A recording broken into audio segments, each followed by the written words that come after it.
नमस्कार, स्वागत आहे तुमचं मनीषाज किचन मराठीमध्ये। आज आपण करणार आहोत चमचमीत आणि झणझणीत असा कोरडा झुणका।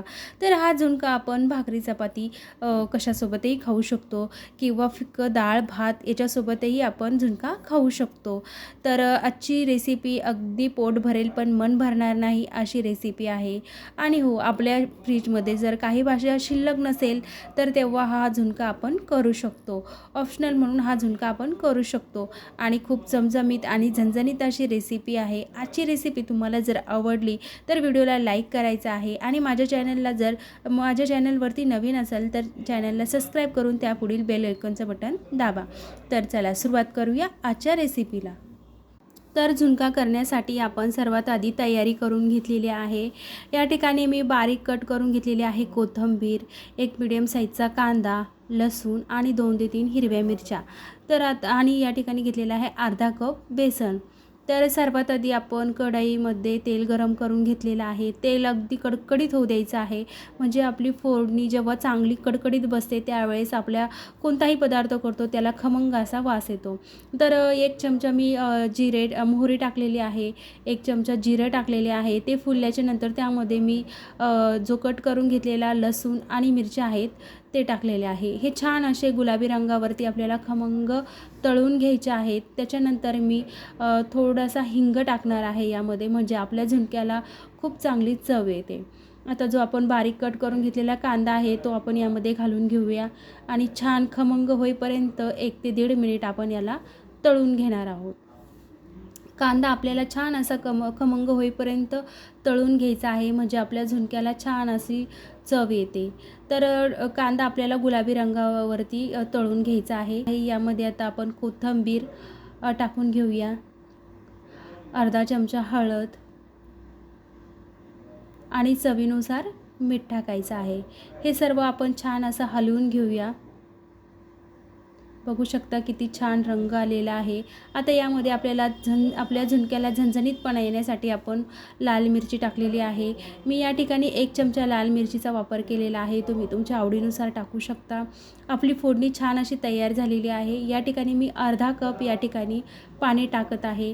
अगदी योग्य प्रमाण घेऊन आपल्याला झुणका बनवायचा आहे।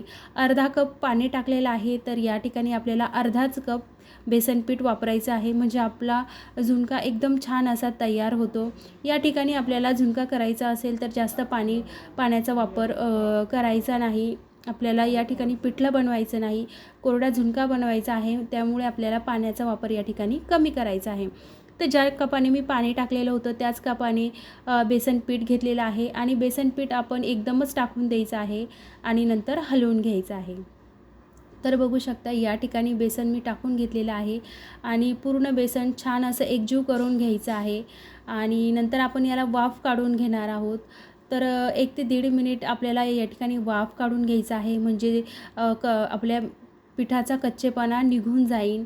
तर बेसन एकदम कमी गॅसवरती खमंग असं आपल्याला करून घ्यायचं आहे, म्हणजे साधारण 3 ते 4 मिनिट आपल्याला या ठिकाणी आपल्या झुणक्याला छान अशी वाफ काढून घ्यायची आहे, म्हणजे आपला झुणका एकदम खमंग असा तयार होतो। तर बघू शकता आपला झुणका किती परफेक्ट असा भाजलेला आहे, म्हणजे कढईच्या तळाला तो चिटकला, म्हणजे परफेक्ट असा शिजलेला आहे। तर बघू शकता किती मस्त छान मऊसूत आणि सुटसुटीत असा आपला झुणका तयार झालेला आहे। हा झुणका आपण भाकरीसोबत, चपातीसोबत किंवा फिक्कं डाळ भात केलेला असेल त्यासोबतही आपण हा झुणका खाऊ शकतो। तर बघू शकता या ठिकाणी आपली रेसिपी बनून तयार झालेली आहे।